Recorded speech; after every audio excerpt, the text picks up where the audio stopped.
ಸಮಸ್ತ ಕನ್ನಡಿಗರಿಗೂ ಸ್ವಾಗತ. ಇವತ್ತು ಚಿಕ್ಕವರಿಂದ ಹಿಡಿದು ದೊಡ್ಡವರ ತನಕ ಎಲ್ಲರಿಗೂ ಇಷ್ಟ ಆಗುವಂತ ಆಲೂ ಬೋಂಡ ಅಥವಾ ಬಟಾಟಾ ವಡ ಅಂತ ಕರೀತಾರೆ. ಅದನ್ನ ಹೇಗೆ ಮಾಡೋದಂತ ನೋಡೋಣ. ಮಾಡೋದು ತುಂಬಾನೇ ಸುಲಭ. ಬಿಸಿ ಬಿಸಿ ಕಾಫಿ ಅಥವಾ ಚಹಾ ಜೊತೆ ಸರ್ವ್ ಮಾಡಿದ್ರೆ ತಿಂಡಿಗೆ ತುಂಬಾ ಚೆನ್ನಾಗಿರ್ತದೆ. ಮೊದಲು ಒಂದು ಪಾತ್ರೆನ ಬಿಸಿ ಮಾಡಿ ಅದಕ್ಕೆ 2 ಚಮಚ ಆಗುವಷ್ಟು ಎಣ್ಣೆನ ಹಾಕಿ ಬಿಸಿ ಮಾಡ್ಕೊಂಡಿದ್ದೇನೆ. ಅದಕ್ಕೆ 2 ಈರುಳ್ಳಿ ಸಣ್ಣಗೆ ಹೆಚ್ಚಿದ್ದು ಮತ್ತು 1 ಚಮಚ ಆಗುವಷ್ಟು ಸಣ್ಣಗೆ ಹೆಚ್ಚಿದ ಹಸಿಮೆಣಸನ್ನ ಹಾಕಿ ಹುರ್ಕೊಳ್ಬೇಕು. ಈರುಳ್ಳಿನ ತುಂಬಾ ಹುರಿಯೋದೇನು ಬೇಡ. 1/4 ಚಮಚ ಅರಿಶಿನ ಮತ್ತೆ ಅರ್ಧ ಚಮಚ ಉಪ್ಪು ಹಾಕಿದ್ದೇನೆ. ಇದನ್ನ ಒಮ್ಮೆ ಮಿಕ್ಸ್ ಮಾಡ್ಕೊಳ್ಬೇಕು.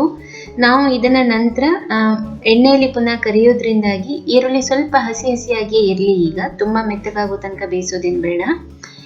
4 ಸಾಧಾರಣ ಸೈಜಿನ ಅಂದ್ರೆ ಮಧ್ಯಮ ಸೈಜಿನ ಆಲೂಗಡ್ಡೆನ ಬೇಯಿಸಿ ಸಿಪ್ಪೆ ತೆಗೆದು ಕೈಯಲ್ಲೇ ಅದನ್ನ ಹಿಸ್ಕಿ ಮ್ಯಾಶ್ ಮಾಡಿ ಇಟ್ಕೊಂಡಿದ್ದೆ. ಅದನ್ನ ಕೂಡ ಹಾಕಿ ಇದನ್ನ ಚೆನ್ನಾಗಿ ಮಿಕ್ಸ್ ಮಾಡ್ಕೊಳ್ತಾ ಇದ್ದೇನೆ.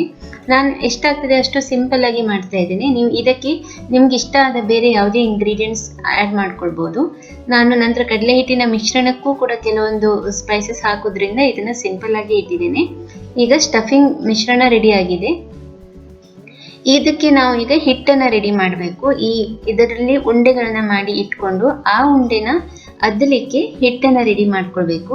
ಆ ಹಿಟ್ಟನ್ನ ನಾವು ಕಡಲೆ ಹಿಟ್ಟು ಹಾಕಿ ಅದಕ್ಕೆ ಬೇರೆ ಮಸಾಲೆಗಳನ್ನ ಹಾಕಿ ರೆಡಿ ಮಾಡುವಂಥದ್ದು. ಅದಕ್ಕೆ 1 ಕಪ್ ಆಗುವಷ್ಟು ಕಡಲೆ ಹಿಟ್ಟನ್ನ ತಗೊಂಡಿದ್ದೇನೆ. 1 ಚಿಟಿಕೆ ಆಗುವಷ್ಟು ಅರಿಶಿನ, ಅರ್ಧ ಚಮಚ ಉಪ್ಪು, ಅರ್ಧ ಚಮಚ ಜೀರಿಗೆ, 1/4 ಚಮಚ ಆಗುವಷ್ಟು ಓಮದ ಕಾಳು ಮತ್ತು ಚಿಟಿಕೆ ಆಗುವಷ್ಟು ಇಂಗು, ಅರ್ಧ ಚಮಚ ಕೆಂಪು ಮೆಣಸಿನ ಪುಡಿ, ಅರ್ಧ ಚಮಚ ಶುಂಠಿ ಬೆಳ್ಳುಳ್ಳಿ ಪೇಸ್ಟ್, ಇವಿಷ್ಟನ್ನ ಹಾಕಿದ್ದೇನೆ. ಇದನ್ನ ಒಮ್ಮೆ ಹೀಗೆ ಚೆನ್ನಾಗಿ ಕಲಿಸ್ಕೊಳ್ಬೇಕು.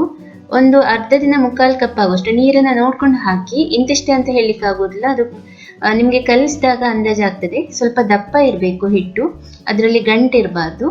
ಗರಿ ಗರಿಯಾಗಿ ಬರಲಿ ಅಂತ ಹೇಳಿ 1/4 ಚಮಚ ಆಗುವಷ್ಟು ಮಾತ್ರ ಅಡುಗೆ ಸೋಡಾನ ಹಾಕಿದ್ದೇನೆ. ನಿಮ್ಗೆ ಇಷ್ಟ ಇಲ್ಲದೆ ಇದ್ರೆ ಅಡುಗೆ ಸೋಡಾನ ಸ್ಕಿಪ್ ಮಾಡ್ಬೋದು. ಮತ್ತೆ ಇದಕ್ಕೆ ಸ್ವಲ್ಪ ಅಕ್ಕಿ ಹಿಟ್ಟನ್ನು ಕೂಡ ಹಾಕೊಂಡ್ರೆ ಇನ್ನೂ ಗರಿ ಗರಿಯಾಗಿ ಬರ್ತದೆ. ನಾನು ಬರೀ ಕಡಲೆ ಹಿಟ್ಟನ್ನ ಹಾಕೊಂಡು ತೋರಿಸ್ತಾ ಇದ್ದೇನೆ.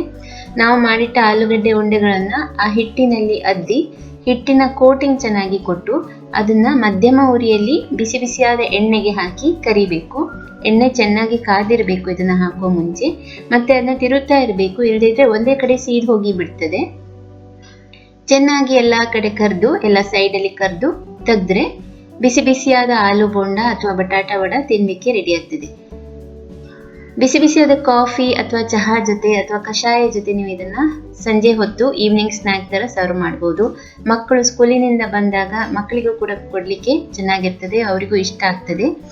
ತುಂಬಾ ಸುಲಭ ಮಾಡೋದು. ಇವತ್ತಿನ ಈ ರೆಸಿಪಿ ಆಲೂ ಬೋಂಡ ನಿಮ್ಗೆಲ್ಲ ಇಷ್ಟ ಆಗಿದೆ ಅಂತ ಭಾವಿಸ್ತೇನೆ. ಇನ್ನೂ ಹೆಚ್ಚಿನ ರೆಸಿಪಿಗಳಿಗಾಗಿ ನಮ್ಮ Shetty's kitchen Kannada channel subscribe ಮಾಡಿ ಅಂತ ಕೇಳ್ಕೊಳ್ತೇನೆ.